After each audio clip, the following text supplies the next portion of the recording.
সমস্ত প্রশংসা আল্লাহ পাক রব্বুল আলামিনের, যার ওয়াসিম রহমতে আমরা এই মসজিদে আজকে জুমার দিন উপস্থিত হতে পেরেছি। তার শুকরিয়া বলে আলহামদুলিল্লাহ। এরপরে পরে রহমাতুল্লাহ আলামিন মহাত্মা মহাপুরুষ মহামানব মোহাম্মদ রাসূলুল্লাহ সাল্লাল্লাহু আলাইহি সাল্লামের প্রতি শত শত কোটি কোটি দরুদ অবতীর্ণ আল্লাহুম্মা সাল্লি আলা বারিক আলাইহি। আজকে আপনাদের সামনে সূরা মুজাদালা সূরা নম্বর 58 আয়াত নম্বর 11 পাঠ করেছি। এই আয়াতে কারিমার উদ্দেশ্য, লক্ষ্য এবং উদ্দেশ্য ব্যাখ্যা করে আমি আমার খুতবা শেষ করবো। আমার তৌফিক ইল্লা বিল্লাহ। এই আয়াতের লক্ষ্য উদ্দেশ্য হচ্ছে ইলমের মর্যাদা এবং আবশ্যকতা।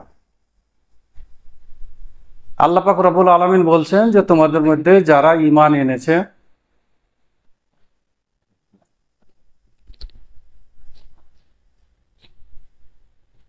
এবং যারা বিদ্যা অর্জন করেছে তাদের মর্যাদা আল্লাহ বাড়িয়ে দিবেন। আল্লাহু বিমা তা'মালুনা খাবীর, এবং তোমরা যা করো আল্লাহ সে ব্যাপারে জ্ঞাত আছেন। তো এখানে দুটো আয়াত, একটা আয়াতের মধ্যে দুটো জিনিস আল্লাহ পাক আমাদের সামনে বর্ণনা করেছেন। সেটা হচ্ছে যে যারা ঈমান এনেছে, তো যারা শিক্ষা গ্রহণ করেছে তাদের মর্যাদা বাড়াবেন। তো কথাটার একটু কৌশলগত দিক ভাবে আল্লাহ এমন একটা সূক্ষ্ম একটা সাহিত্যিক নিদর্শন দিয়ে করেছেন, ব্যাখ্যা করেছেন যে যারা ঈমান এনেছে, অর্থাৎ যারা ইলম অর্জন করতে পেরেছে তারাই ঈমান এনেছে। তো ঈমান আনতে পেরেছে কারা, কিভাবে ঈমান এসেছে?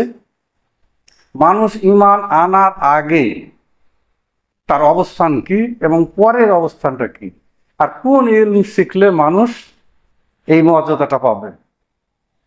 একটা পার্থিব শিক্ষা আর একটা হচ্ছে দ্বীনি শিক্ষা। এই দুটার মধ্যে তফাৎ হচ্ছে যে দ্বীনি শিক্ষাটা হচ্ছে ইহলৌকিক এবং পারলৌকিক কল্যাণের জন্য একটা জীবন ব্যবস্থা, আর পার্থিব শিক্ষাটা হচ্ছে শুধু ইহলৌকিক পার্থিব কিভাবে মানুষ চলবে, চলাফেরা করবে তার একটা জীবন ব্যবস্থার রূপরেখা। তাহলে আমরা দেখতে পাচ্ছি যে যেটা দ্বীনি ইলম সেটা দুনিয়া এবং আখিরাত, ইহলৌকিক এবং পারলৌকিক কল্যাণের জন্য এই দ্বীনি ইলম। এই কোরআন মাজিদের মধ্যে আল্লাহ পাক রব্বুল আলামিন কোরআন মাজিদকে 3 ভাগে ভাগ করেছেন ইলমের দিক থেকে। একটা ভাগ হচ্ছে ইলমুত তাফওয়ীদ, প্রথম ভাগ। দ্বিতীয় ভাগ হচ্ছে ইলমুস শারাঈ ওয়াল আহকাম, মানুষের উপরে যে শরীয়ত এবং বিধান কার্যকর করা হয়েছে কোরআন মাজিদের মধ্যে তার শিক্ষা। আর একটা শিক্ষা হচ্ছে ইলমুল আকবার ওয়াল কাশাস, অর্থাৎ আল্লাহ পাক রব্বুল আলামিন কোরআন মাজিদের মধ্যে অসংখ্য নবী, অন্তত 25 জন নবীর বর্ণনা আছে। তো সেই সমস্ত নবীদের আদম আলাইহিস সালাম থেকে ঈসা আলাইহিস সালাম পর্যন্ত যত নবী এসেছেন এর মধ্যে 24 জন নবীর ঘটনা প্রবাহ কিছু বর্ণনা করেছেন। এটাকে মানুষের শিক্ষা হিসাবে, দৃষ্টান্ত হিসাবে তুলে ধরেছেন। কোন নবীর সময় কোন উম্মত কিরকম আল্লাহর অবাধ্যতা করেছে, নবীরকে অস্বীকার করেছে এবং তাদের কি শাস্তি হয়েছিল, তারা যে ইলমুত তাওহীদকে অস্বীকার করেছিল এবং ইলমুস শারাঈ ওয়াল আহকামকে অগ্রাহ্য করেছিল, ফলে তাদের প্রতি কি শাস্তি আপতিত হয়েছিল আল্লাহর পক্ষ থেকে, সে বর্ণনাগুলো দেওয়া হয়েছে। সে বর্ণনাগুলো হচ্ছে আমাদের একটা শিক্ষার জন্য একটা দৃষ্টান্ত। তাহলে আমরা এই শিক্ষাটা যদি গ্রহণ করতে পারি, নিতে পারি তাদের অভিজ্ঞতা থেকে, তাদের শাস্তির ভোগ থেকে, তাহলে আমরা ওই শাস্তি থেকে বেঁচে যাবো যে শাস্তি তারা পেয়েছিল, আর যে ভুলগুলো তারা করেছিল ওই ভুলগুলো থেকে আমরা নিজেদেরকে বিরত রাখতে পারবো এই শিক্ষা থেকে। এখন কথা হচ্ছে আল্লাহর রাসূল সাল্লাল্লাহু আলাইহি ওয়াসাল্লাম বলছেন যে আনাস থেকে বর্ণিত, তালাবুল ইলমে ফারিয়াতুন আলা কুল্লি মুসলিম। মিশকাত আল-মাসীর 218 এবং ইবনে মাজাহ 224 নম্বর হাদিস। আল্লাহ রাসূল সাল্লাল্লাহু আলাইহি ওয়াসাল্লাম বলেছেন, প্রত্যেক মুসলমান নরনারীর জন্য শিক্ষা করা ফরজ। কতটা ফরজ?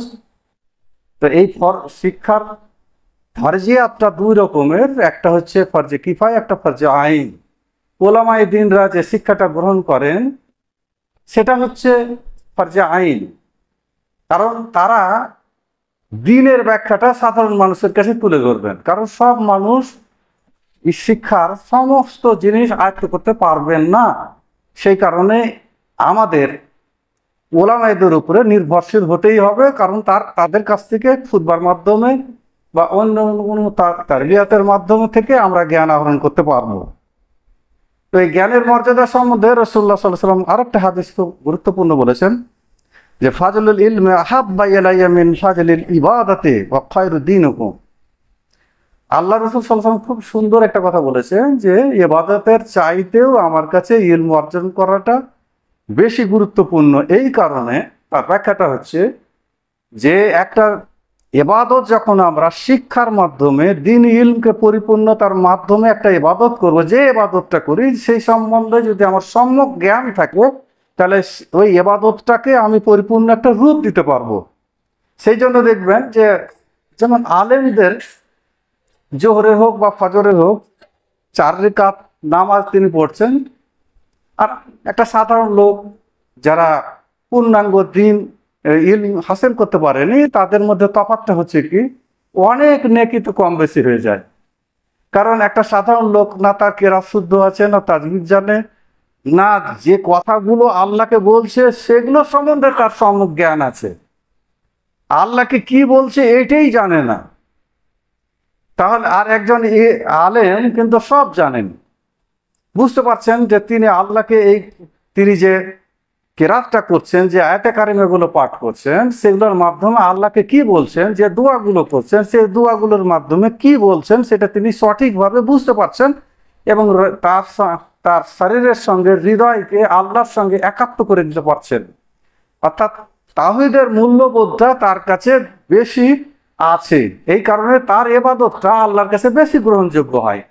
একজন আলেম যদি কম আমল করেন, আর একজন যদি সাধারণ লোক যাদের মধ্যে পূর্ণাঙ্গ ইলম নেই, যারা আয়াতে কারিমাগুলোতে কি বলছেন, আল্লাহকে কি বলছেন এবং রাসূলুল্লাহ সাল্লাল্লাহু আলাইহি ওয়াসাল্লাম ইতাআত কি করে করতে হয়, আল্লাহর ইবাদত কি করে করতে হয়, এগুলো সম্বন্ধে সম্যক জ্ঞান নেই, তার মধ্যে অনেক তফাৎ আছে, অনেক সে ইবাদত করছে কিন্তু তবু একজন আলেমের কাছে সে পৌঁছাতে পারবে না। তাহলে আলেমের কাছে আমাদের মুখাপেক্ষি হতেই হবে। এবার ইমাম বুখারী ইমামুল মুহাদ্দিস যাকে বলা হয়েছে, তিনি বলছেন একটা বাব রচনা করেছেন, সেটা বলছেন বাবুল ইলম কাবলাল কাউলিল আমাল।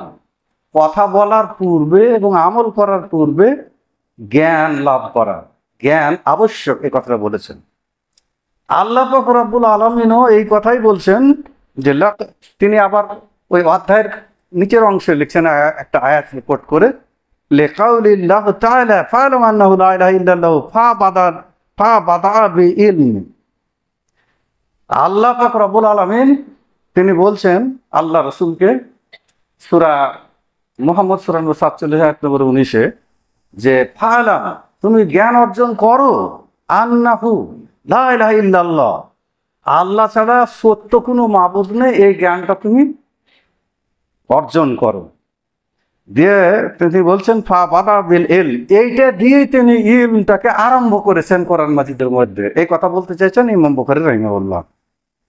তো জ্ঞান অর্জন কেন করা দরকার, যে একটা হচ্ছে জাহালাত আর একটা হচ্ছে তাওহীদ, আর একটা ওটা হচ্ছে ইলমুত তাওহীদ আর জাহালাত, দুটার মধ্যে একটা দ্বন্দ্ব আছে। জাহালাতটার মধ্যে শিরক থাকতে পারে, অর্থাৎ মানুষ দ্বীনি ইলমের অনুপস্থিতিতে যে সমস্ত কাজ নিজের বিবেকের নিজের ইলম অনুযায়ী আবেগের বশীভূত যে সমস্ত কাজগুলো করে, সেগুলোর মধ্যে শিরক থাকতে পারে, অপসংস্কৃতি থাকতে পারে, বিভিন্ন রকমের খারাপ কাজ থাকতে পারে। সেই জন্য এটাকে এক কথায় বলা হয়েছে ইলম হাসিল করার আগে পর্যন্ত সেটা হচ্ছে জাহালাত। সেই জাহালাতের মধ্যে শিরক থাকতে পারে। তো সেই জাহালাতটাকে মেটানোর জন্য যেটা বলা হয়েছে যে মুহাদ্দিসিনরা বলছেন আল ইলমু মুনাফিল লিল জাহালা, যে জাহালাতকে মিটে দিতে পারে এমন ইলম। সেই ইলমটা কি? মুহাদ্দিসিনরা এটা ব্যাখ্যা করেছেন যে আর এই ইলমটা হচ্ছে যেটা আল্লাহ বলেছেন লা ইলাহা ইল্লাল্লাহ, আল্লাহ ছাড়া কোনো মাবুদ নেই। এই আল্লাহ ছাড়া মাবুদ নেই এই কথাটা ব্যাখ্যা করতে গেলে প্রায় 3-4 ঘন্টার প্রয়োজন আছে, এত ইলমের মধ্যেও রয়েছে। তো এই ইলম এই সংক্ষেপে যেটা ব্যাখ্যা করা যায় না, সংক্ষেপে যেটা ব্যাখ্যা করেছেন মুহাদ্দিসিনরা সেটা হচ্ছে লা মাবুদা বিহাক্কি ইল্লা আল্লাহ। কারণ এটাকে আবার অনেকে বিভিন্ন রকমের ব্যাখ্যাও করেছেন।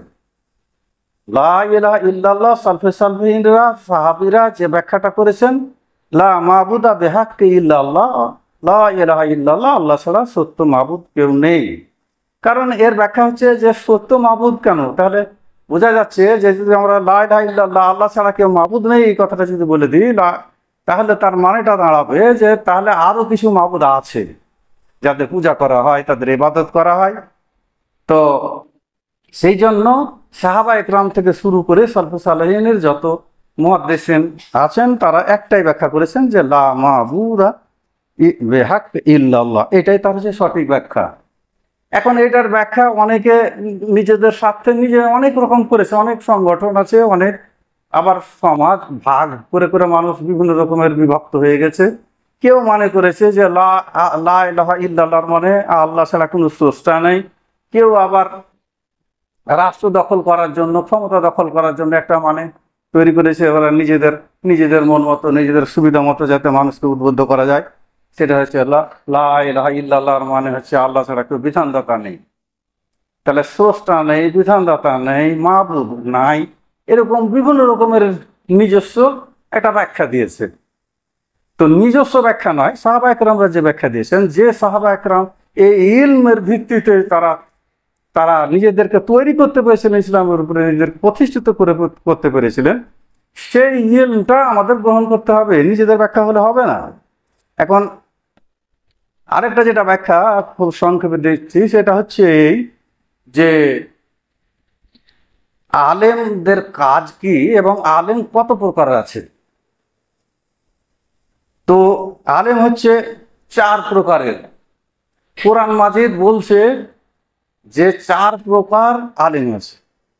এক প্রকার আলেম হচ্ছে আল্লাহ বলছেন আউযুবিল্লাহি মিনাশ শাইতানির রাজিম ইয়া আইয়ুহাল্লাযিনা আমানু ইন্না কাসীরাম মিনাল আহবারি ওয়াল রুহবানি লা ইয়াকুলুনা আমওয়ালান নাস বিল বাতিল ওয়া ইয়াসুদ্দুনা সাবিলিল্লাহ ওয়াল্লাযিনা ইয়াকনুজুনা আয-যাহাবা ওয়াল ফিজ্জাহ ওয়া লা ইয়ানফিকুনাহা ফি সাবিলিল্লাহি ফাবাশশিরহুম বিআযাবিন আযীম।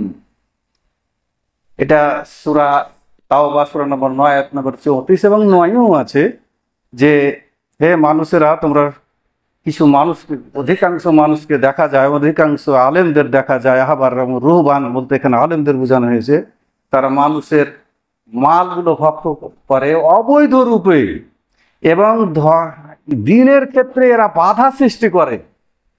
আয়াতে কারিমাটার বাক্যটা আপনারা নিজেরা যদি উপলব্ধি করেন দেখতে পাবেন, তারা বিভিন্ন মাল যেমন সোনা রূপা তারা জমায়েত করে এবং আল্লাহ রাস্তায় ব্যবহার করে না।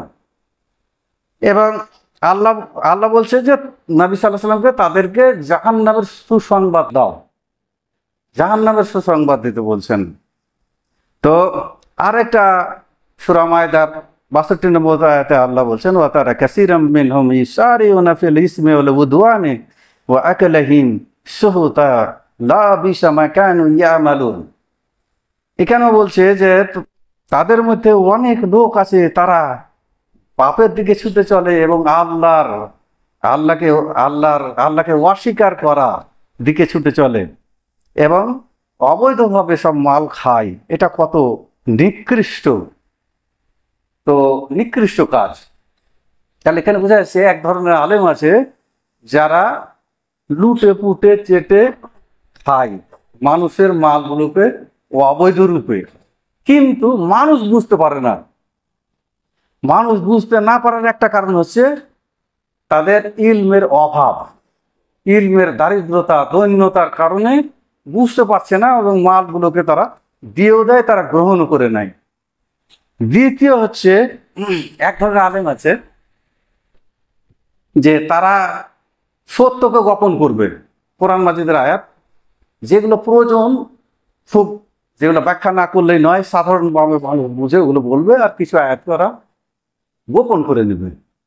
সেটা আয়াত হচ্ছে কি, ইন্নাল্লাযিনা ইয়াকতুমুনা মিন সূরা বাকারার 159 নম্বর আয়াতে আছে, ইন্নাল্লাযিনা ইয়াকতুমুনা মিনা আনজালাহু, আয়াতে কারিমাটা মনে আসে না। তো এক ধরনের আলেম আছে যারা সত্যকে গোপন করে নেবে, হককে গোপন করবে, ওইটাকে প্রকাশ করবে না মানুষের কাছে, কারণ ওইটা প্রকাশ করতে গেলে তাদের যে ব্যবসাটা চলছে সেটা চলবে না। এবং এর অপরোক্ষভাবে আগের দুই আয়াতে কারিমে যেটা পড়লাম তার ব্যাখ্যাটা তাদেরকে সাহায্য করে তারা। তারপরে একদল আলেম আছে যারা নীরব দর্শক, এরা কাউকে কিছু বলবে না, অন্যায় হতে দেখলেও বলবে না, আর হক কথাও বলবে না, এর একটা নিরাপদ জায়গাতে থাকতে চাই। এটাও আল্লাহ পাক বলে দিয়েছেন সূরা মায়দার 63 নম্বর আয়াতে, আউযু বিল্লাহি মিনাশ শাইতানির রাজিম, লাউলা ইয়ানহাহুম রাব্বানিউনা ওয়ালা আখবার আন কাউলিহিম মিল ইসমি ওয়ালা আকলিহিম শুহতা লা বিসামা কানু ইয়াসনাউন। বলছে তারা কেন তাদেরকে, এই যে আলেমরা আছে এইভাবে যে তারা অবৈধ ভক্ষণ করছে, তাদের নিষেধ করে না কেন? তাহলে বোঝা যাচ্ছে যে এখানে এক ধরনের আলেম আছে, ওর একটা নিরাপদ দূরত্ব অবস্থান করবে যাতে কারো কাছে খারাপ না হয়। তাহলে এরা কিন্তু আরো আরো ভয়ঙ্কর, কারণ এরা ইলমগুলোকে নিজস্ব চাপা দিয়ে রেখেছে, মানুষ কাছে প্রকাশ করে না, এই কারণে যে তারা কারোর কাছে খারাপ হতে চায় না। কিন্তু এরা আমানতের খিয়ানত করে, কারণ ইলমটা হচ্ছে একটা আমানত, যার যা যতটুকু সামর্থ্য আছে সেই ইলমে গিয়ে সে আলেমরা তাদেরকে বলবেন, এটাই স্বাভাবিক, এটাই আল্লাহর নির্দেশ, এটাই রাসূলুল্লাহ সাল্লাল্লাহু আলাইহি ওয়াসাল্লামের নির্দেশ। তারপরে হক যারা আলেম, এই আলেমও আছে। আল্লাহ বলছেন, আউযু বিল্লাহি মিনাশ শাইতানির রাজিম, ইন্নামা ইয়াখশাল্লাহু মিন ইবাদিহিল উলামা ইন্নাল্লাহা আজিজুন হাকীম। এটা আছে সূরা ফাতিরের 28 নম্বর আয়াত, সূরা ইয়াসিনের 21 নম্বর আয়াত, এবং সূরা আল ইমরানের 18 নম্বর আয়াতেও এই কথা বলা হয়েছে। হক আলেম যারা, তো হক আলেমদের আবার তিনটা ভাগ আছে। এক ধরনের আলেম আছে যারা বড় বড়, যাদের আমরা নাগাল পাই না, ওরা লিখছে, রাত দিন খেটে খেটে বই লিখছে। এবং এক ধরনের হলো দ্বিতীয় প্রকার যারা মধ্যে আছে, তারাও বড় বড় আলেম, বড় বড় মাদানি, সালাফি, ফাইজি, এদের কাছে এরা তখন তাদের কাছ থেকে জ্ঞান নিচ্ছে বইয়ের মাধ্যমে। ওই বইগুলো আমরা কিন্তু হাত দিতে পারবো না, আমরা সাধারণ মানুষ ওগুলো থেকে কোনো জ্ঞান আহরণ করতে পারবো না। তখন সেই জ্ঞানগুলো আরো নিম্ন স্তরের কিছু আলেম আছে তাদের কাছে পৌঁছায়, তাদের কাছ থেকে তখন আমরা ওই জ্ঞানগুলো নিতে পারি। তো এই ধরনের আলেমদের কাছ থেকে জ্ঞান নিতে হবে। তো এরকম কিরকম আলেম?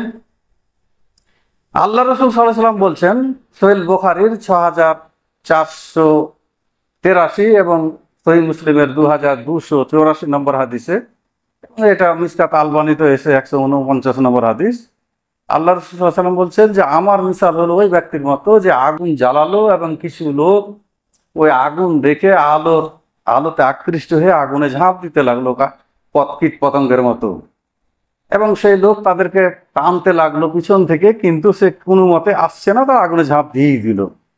আমার মিসাল তাদের সঙ্গে যে আমার উম্মতরা যখন আগুনের দিকে ঝাঁপ দেয়, আমি তাদের কোমর ধরে টানি আগুন থেকে বাঁচানোর জন্য। তো কোমর ধরে টানি বাঁচানোর জন্য, অর্থাৎ এই জাহালাত থেকে বাঁচিয়ে ইলমের দিকে, জান্নাতের দিকে তাদেরকে ডাকা হয়। আলেমদের কাজ হলো মানুষকে জাহালাত থেকে বাঁচিয়ে ইলমের দিকে ডাকা।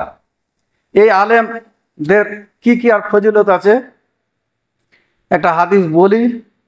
আন আবি দারদা ক্বালা ফাইন্নি সামিতু রাসূলুল্লাহ সাল্লাল্লাহু আলাইহি ওয়াসাল্লাম ইয়াকুলু মান সালাকা তারিকাও ইয়াতলুবু ফিহি ইলমান সালাকা আল্লাহু বিহি তারিকাম মিন তুরুকিল জান্নাত ওয়া ইন্নাল মালাইকাতা লা তাজাউ আজনিহাতাহা ওয়া রাজিয়া লিতালিবিল ইলম ওয়া ইন্নাল আলিমা লা ইস্তাগফিরু লাহু মান ফিস সামাওয়াতি ওয়া ফিল আরদ ওয়াল আলহিতানু ফি জাওফিল মাই ওয়া ইন্না ফাজলুল ইলমি আলা আবিদি কা ফাজলিল কামারি লাইলাতাল বাদর আলা শাইরিল কাওয়াকিব ওয়া ইন্নাল উলামা ওয়ারাসাতুল আনবিয়া লাম ইওয়ারিসু দিনারান ওয়ালা দিরহামান ওয়া ইন্নামা ওয়ারাসুল ইলম ফামান আখাজা বিহাজি ওয়াফির।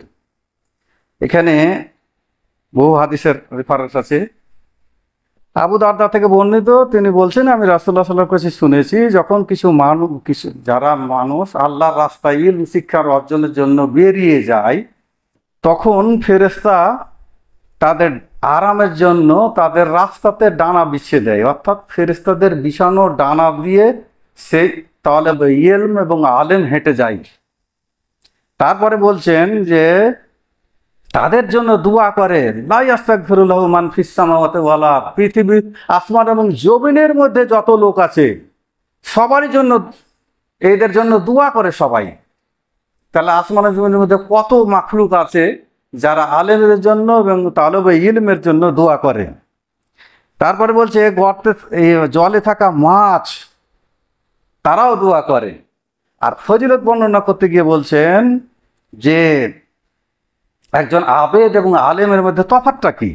ভালো আবেদ আর একজন আলেমের মধ্যে তফাৎ হচ্ছে যে পূর্ণাঙ্গ, যেটা পূর্ণিমা রাত্রির চাঁদ, এই চাঁদের সঙ্গে তুলনা করা হয়েছে যে আলেমরা হচ্ছে পূর্ণ চাঁদের মতো। আর শাইরুল কাওয়াকিব মানে নক্ষত্র, যে আমরা ছোট ছোট মিটমিটি তারা দেখি, ওই তারা সমাবেশের মধ্যে একজন আলেমকে, চাঁদকে যেমন আমরা যতটা উজ্জ্বলভাবে দেখি সেইভাবে এতটা মর্যাদা তাদের। তো আর আলেমরা হচ্ছে ওয়ারিসাতুল আনবিয়া। ওয়ারিসাতুল আনবিয়া, তাহলে বোঝা যাচ্ছে যে রাসূলুল্লাহ সাল্লাল্লাহু আলাইহি ওয়াসাল্লাম জাহান্নাম থেকে মানুষকে বাঁচানোর জন্য, আগুন থেকে বাঁচানোর জন্য কমর ধরে টানেন, ঠিক তেমনি যারা ভালো আলেম, মুখলিস আলেম যারা তারা সমস্ত উম্মাতকে, সমস্ত মানুষকে জাহান্নামের আগুন থেকে, জাহালাতের যন্ত্রণা থেকে বাঁচানোর জন্য কমর ধরে টানেন। সেই জন্য ওলামাদের এত মর্যাদা আছে। এখন কথা হচ্ছে যে এই ইলমের অভাবে মানুষ যে সমস্ত ভুলগুলো করে, আর ইলমের সঙ্গে যদি আমল না থাকে, তাহলে ওই লোকটা এমন পিছিয়ে যাবে, সে সমাজের ক্ষতি করবে, নিজের ক্ষতি করবে। আমরা এমন এক সময় দেখি যে মানুষ যে ইলম গ্রহণ করেছে, সে ইলম তাকে আমলের দিকে নিয়ে যেতে পারেন।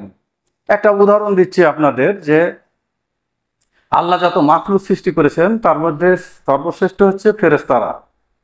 তো ফেরেশতাদের আল্লাহ ইলম দিয়েছেন। আর 2 নম্বরে মানুষকে আল্লাহ ইলম দিয়েছে এবং প্রবৃত্তি দিয়েছে, যেটাকে আহওয়া বলা হয়েছে, ইলম এবং আহওয়া দুটো। আর মানুষ এবং ফেরেশতা ছাড়া যত জন্তু, পশু, জানোয়ার আছে, যত মাখলুক আছে, সবগুলোকে আল্লাহ শুধু প্রবৃত্তি দিয়েছে, অর্থাৎ আহওয়া দিয়েছে।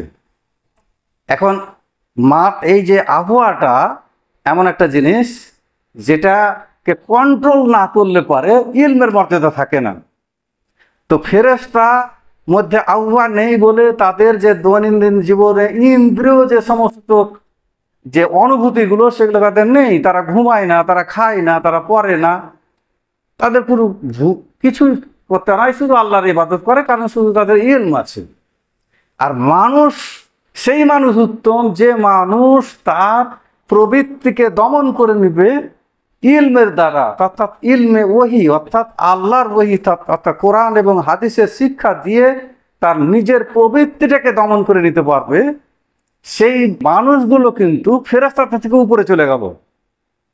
আবার যদি কোনো মানুষ তার ইলমকে, অর্থাৎ যে ইলমে ওহী সে পেয়েছে, সেটাকে তার প্রবৃত্তি কন্ট্রোল করছে, আবহাওয়া কন্ট্রোল করছে, তাহলে কি হবে? সে পশু যে 3 নম্বরে ছিল তার থেকে সে নিচে চলে যাবে। তাহলে পশু থেকেও নিচে চলে যাবে, কারণ পশু শুধু আবহাওয়া আছে, আর এর আবহাওয়া এবং ইলম আছে। ইলমের অমর্যাদার কারণে সে পশু থেকে নিচে চলে যাবে।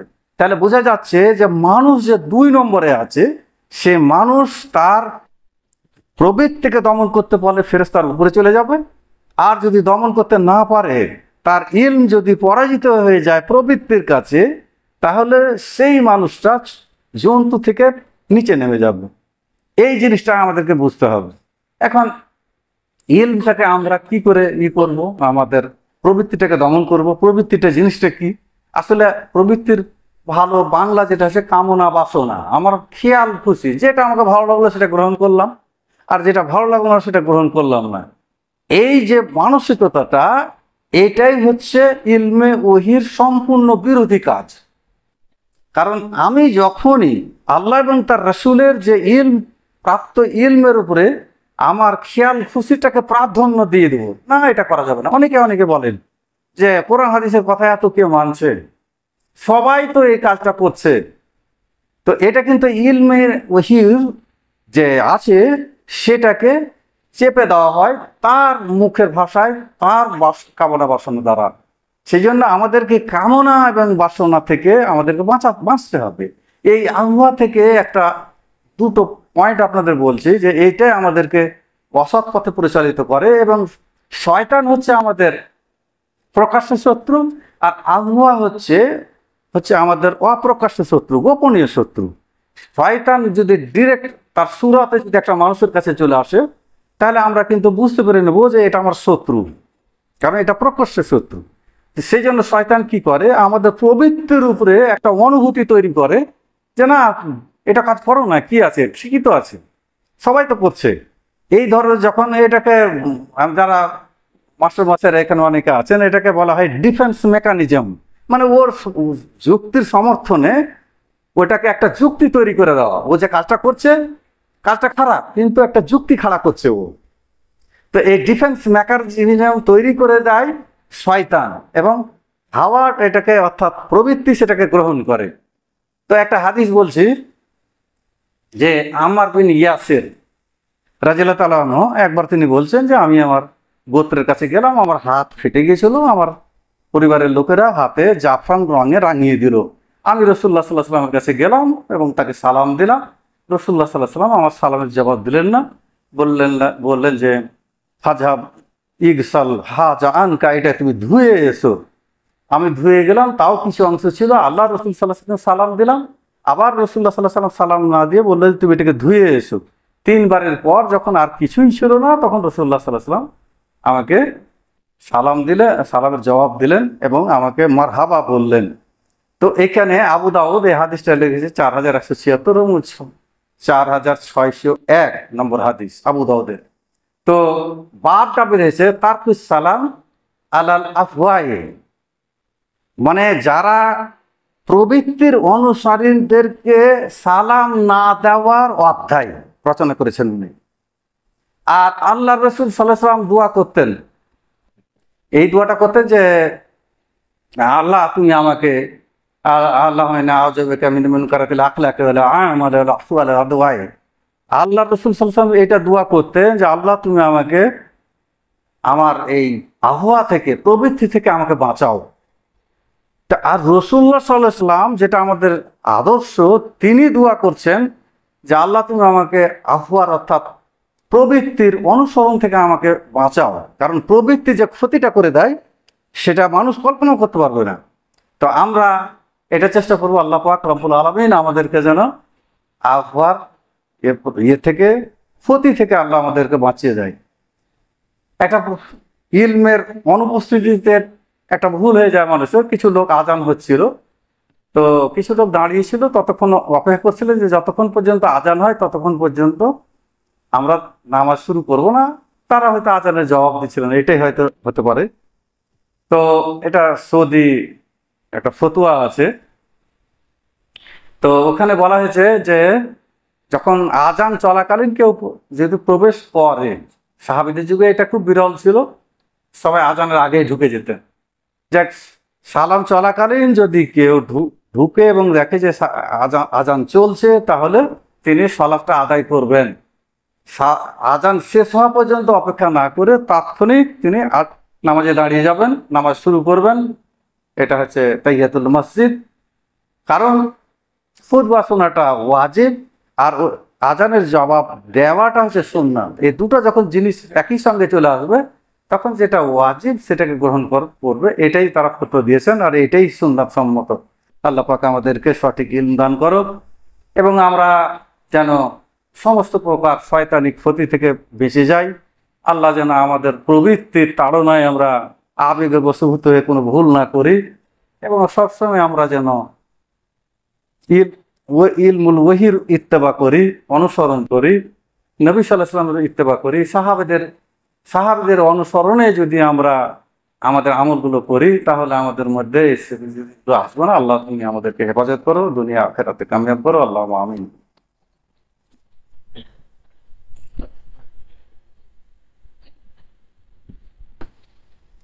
ইন্নাল হামদালিল্লাহি নাহমাদুহু ওয়া নুসাল্লি আলা রাসূলিল কারীম, আম্মা বা'দ, আউযু বিল্লাহি মিনাশ শাইতানির রাজীম।